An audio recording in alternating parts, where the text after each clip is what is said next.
when I finished my photo course here in '75, I had a story idea but needed a writer. I found Bart pounding nails on the roof of his new house in Canmore and yelled up to him, "Want to work on a story with me this coming winter about backcountry skiing?" He yelled back, "Sure, why not?" Next thing I knew, he was editor of Equinox magazine. In those early years, we became quite the team, covering a range of subject matter. My favorite, of course, was ski adventuring. I think it was the spring of 1980 that we headed to the Chilkoot Pass in the Yukon, Alaska. After being stormed off once, we finally got over the pass. Then we joined trapper and ex-mountaineer Jörg Hofer for a dog sled assisted ski tour in the front ranges of the St. Elias. A photo from that trip was bought by Canada Post. Since then, 10 of my photos have been made into stamps. In 1978, I spent nearly 5 months traveling to the most remote parts of Yukon to shoot my first picture book. And that's where I fell in love with documenting Indigenous culture. I joined a band of Tlinkits at midnight on the Yukon River as they drift netted these king salmon.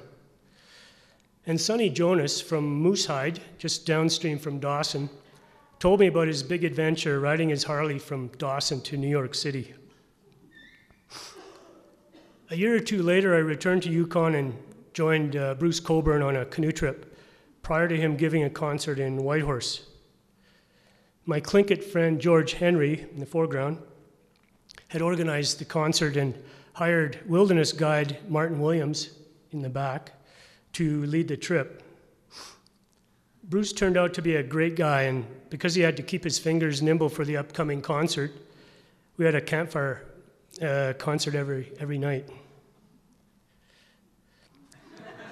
Here's another river trip from around the same time period, Daryl Besflug, who went through my photo course, same photo course in Banff.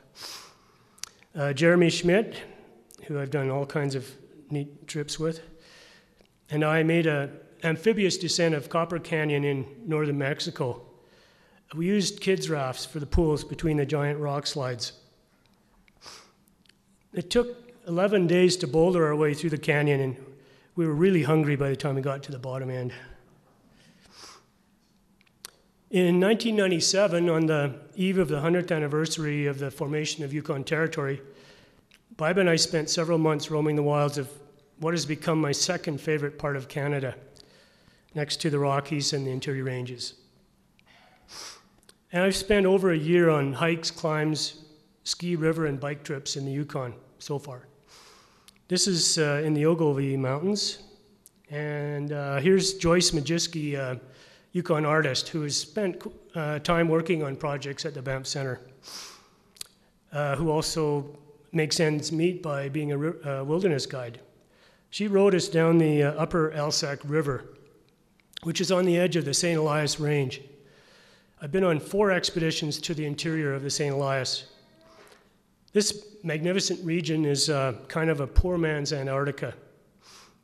This shot was taken during a 12-day circumski of Mount Logan, Canada's highest summit. And I was with Martin Williams on that. And this is Martin a few years later, midway up the King Trench route on Mount Logan. Biba worked as his assistant guide, and I tagged along to shoot some snappies. If you remember the Italian photographer Vittorio Sella I told you about, he and teammates made the first descent of St. Elias, which is behind these skiers on Logan, in 1897. So when everyone was heading for the goldfields in the Klondike, the crazy Italians were heading for Mount St. Elias to climb it. And at the time, they thought St. Elias was the highest in the range, but when they got to the top, they looked over and they saw Mount Logan. I also shot a film for TV Ontario and stills for Canadian Geographic on an expedition to measure the height of Logan with GPS technology. And the scientists found that Jerry Holdsworth's calculations done through the traditional trigonometric method was within a meter of their measurements. Jerry used to work for the Arctic Institute out of Calgary.